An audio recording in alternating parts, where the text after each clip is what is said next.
Well, you challenged me on air once you read my email out. You are a gentleman. You are a gentleman and a warrior. I would never shirk away from a challenge from a man like yourself. I salute your indefatigability in pressing the case. That means a lot to me. That really does come from a man like yourself. Thanks. So we're now going to have this. Make your case. Make your case. Margaret Thatcher, the late great Baroness Margaret Thatcher, she should deserve a place in your Hall of Fame. She has done more to shape British politics than anyone in our history. Yeah. Who would have thought? Well, I mean, Adolf Hitler did a bit to shape British politics. Doesn't mean we would put him in the Hall of Fame. She destroyed more. She destroyed more of Britain's manufacturing capacity than the Luftwaffe did. Well, some people would say that it deserved to be consigned to the rubbish bin with the loss-making... Not if you worked in it, Paul. Not if you worked in it. No. But the trade unions, George, were holding this country to ransom with the industry that was not making money. We couldn't keep subsidising it, and they're going on strike for having the wrong type of loo roll in the WCs. I've never known such a strike, Paul. But what you're talking is accounts rather than economics, because we didn't save any money by destroying these industries, throwing millions onto the dole. As a matter of fact, we had to keep paying them for not working. And the economies of those post-industrial areas, one of which you're calling from now, were completely devastated. So we didn't save any money in reality, but it made the accounts look different, that's all. No, okay, yeah, that's a relevant point, I suppose. But tell me this, what politician has galvanised people to stand up against the system more than Margaret Thatcher? She's a woman who's put the fire in your belly. Not that you needed more put in there. No, but you're right, she did, yeah, she did.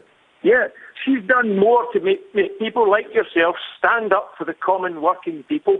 She has galvanised the case for Scottish independence more than anyone in this country. Now I realise it's a wind-up. Let me tell you this, Paul.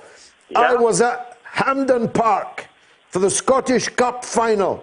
I think it was 1989.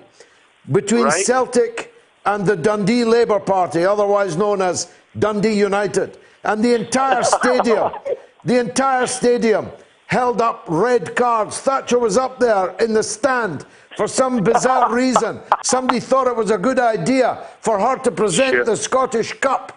And the whole crowd was singing, Margaret Thatcher, stick your poll tax up your Archie. And she turned to Ian Lang, the Scottish secretary, and said, what is that they're singing, Ian? And he said, I think they're singing, Margaret Thatcher, give the poll tax a chance. Great story, George. But there you go. She really invokes a lot of emotion in today's politics and indeed society in general. But I mean, there's a woman who won 3 general elections. So did Tony Blair. Yes. But, you want him in the Hall of Fame next? No, I do not. He's a Hall of Shame, him for taking us into an illegal war. But Margaret Thatcher... She took us into plenty of illegal wars. She killed the hunger strikers in Ireland. She shot the Belgrano in the back when it was sailing away from the Falkland Islands. She left our soldiers' guts on Goose Green just so she could get re-elected in the election, the khaki election, after the Falklands War. Well, in relation to that Falklands War, yes, true, it did bring her back from a bit of trouble, but it did show that the UK would not tolerate our sovereign territories being invaded by foreign powers. She stood up for us. She said, not taking any of your nonsense. And by the way, during that conflict, while she was running the country and fighting that war, she managed to write a letter to every single family of a soldier, sailor or airman who lost their life during that conflict. She never wrote the letter. Some factotum wrote the letter. George, and what about our sovereign territory of Grenada that our pal Ronald Reagan was allowed to invade? That was actually ours. Good one. But I must pull you up, George. She did write every single letter. She sat up all night, some nights, to write to the families of these. All right. Well, if I'm wrong, if I'm wrong about that, I withdraw it. However, it would be scant consolation to me if my son was in the cold earth because she sent him to war, that she wrote me a letter overnight. Paul, it's been a pleasure disagreeing with you. You're a gentleman and a warrior.